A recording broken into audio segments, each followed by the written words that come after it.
I'm Jason Little, and this is 10 minutes off the top of my head. I hope that you're still with me. I hope that you're still watching my videos and that you haven't unsubscribed and unfriended me on Facebook and started a Twitter war with me. Actually, I don't do Twitter that much, so it doesn't really matter.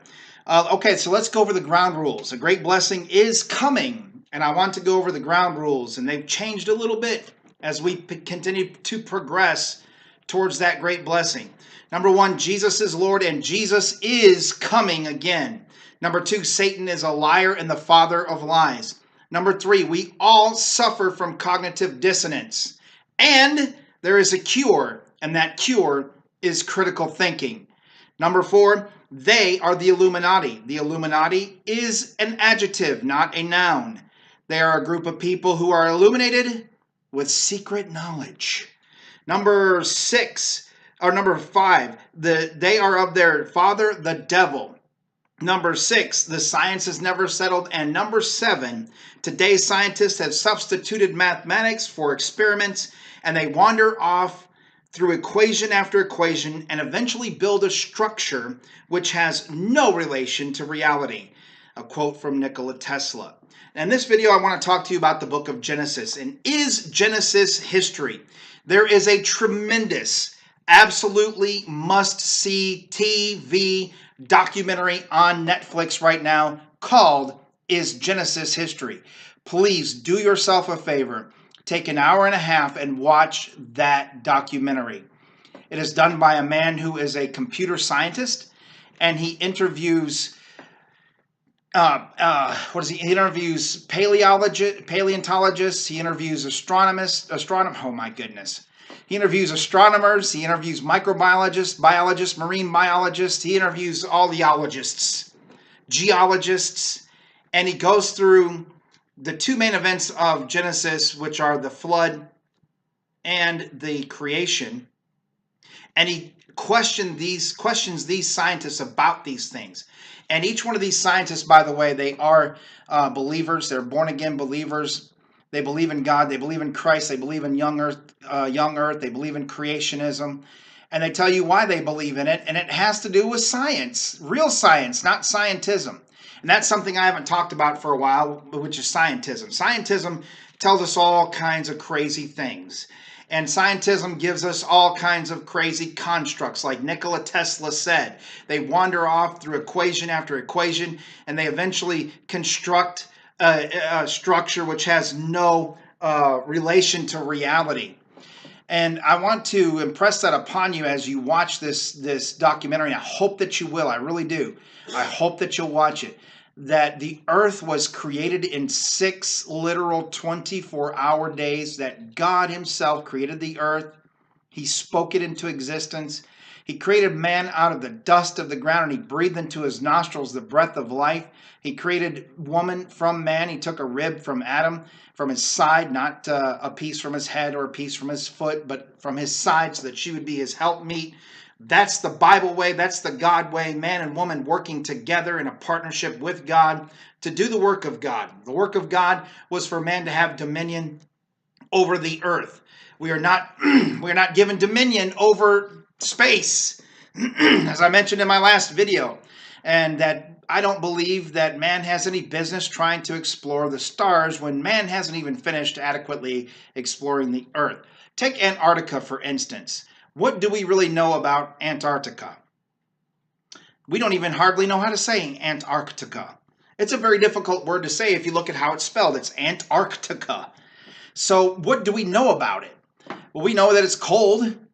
We know that it's frozen. And if we listen to the crazy, whacked out scientism scientists, we know that it's melting and that our seas are going to rise by 10 feet. And pretty soon, places like where I live here in Houston are going to be underwater. And then we're going to have to live in the mid-America just to be able to survive. And there's not going to be enough food, and there's going to be famine, and we're all going to die. Do you believe that? Do you think that that's really true? Let me ask you a question. Have you ever tried to book passage to Antarctica? I have not. Actually, I have. I've looked into it. It costs an enormous amount of money, about $10,000 a piece per person. to go to Antarctica, which puts it way out of the range of affordability for most Americans and most people in the world. And when you go to Antarctica, you can only visit certain places. Most of Antarctica is off limits. There's the Trans-Antarctic Mountain Range, which has incredibly high mountains. I can't give you a lot of statistics on it because there just aren't a lot of statistics out there. There's a lot of misinformation about it.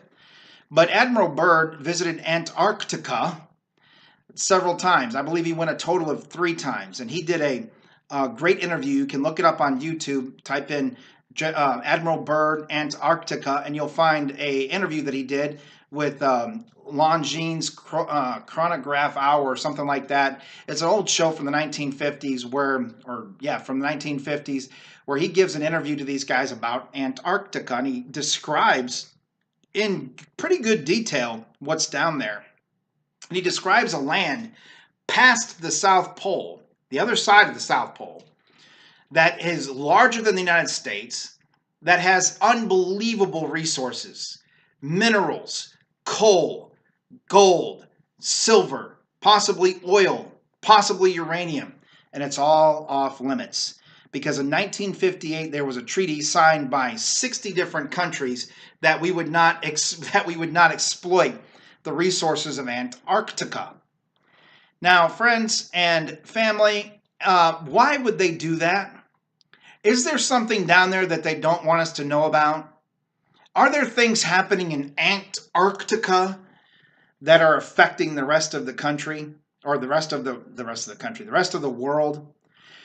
Well, it's interesting because in 1947, Admiral Byrd led Operation High Jump to Antarctica, and the official story was that they were going down there for exploration purposes. The real story behind it is that they were going down there to clean up some Nazi bases that were still in operation down in Antarctica.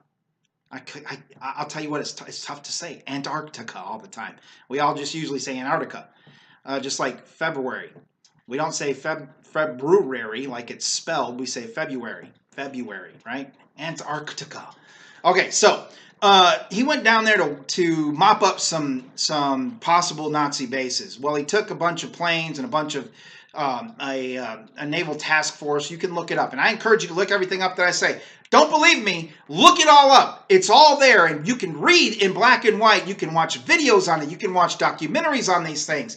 Don't believe me just because I'm telling you. Go and look it up for yourself, and I encourage you to do that. And everything that I say, even my videos that I do Bible studies on, go look it up. Go read it. Go read. Think for yourself. Don't read a bunch of commentaries and say, well, Dr. So-and-so told me that. No, no, no. Think for yourself. Critical thinking is the cure for cognitive dissonance. We all suffer from cognitive dissonance. Give yourself the cure and do some critical thinking. But Antarctica was invaded, so to speak, by Admiral Byrd and the United States Navy and the Air Force, the Navy, and they got absolutely their butts handed to them by, well, they lost several planes. Let me put it that way. Go look it up. Go look into it. It's very odd. Then we had Operation Deep Freeze, which came after in 1952 or 3, I want to say.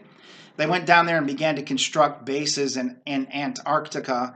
And Admiral Byrd came up with a great idea. He said, look, we can go down there. We can harvest crops and take them down there and freeze them in Antarctica. And it would be like a pantry, if you will, for the entire world. We can store food down there and make it into a worldwide pantry that we can use in times of need. And he's probably absolutely right, because you can freeze stuff down there. It's really not melting. You look at the real truth of the science of both poles, and the ice pack grows every year. It recedes during the summertime and it grows during the wintertime. It's the way it's been for as long as we've had recorded history. Well, whatever. But I digress. Okay, so my point in this video is to tell you 2 things. Number 1, go and watch the history, is Genesis history. Go watch that on Netflix. Just go to your search on Netflix and type in Genesis. You'll find it. Great, excellent, outstanding work done in that documentary. And then start to do some research on your own about the weird things that are going on in this world, especially concerning Antarctica. among other things, and begin to educate yourself about the true nature about this earth that we live in. Because I think that you'll find that you'll begin to discover that there are some things going on out there that just don't add up. 1 and 1 equals 2. But when you begin to look in these things, you find out that 1 plus 1 equals something completely different.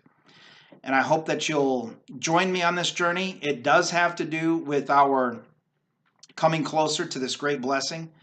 And I believe that when everything is said and done, you'll look back on this long list of videos that you've hopefully watched, all of them, and say, you know what? I appreciate the way that you did that, because now I can appreciate what you're telling me.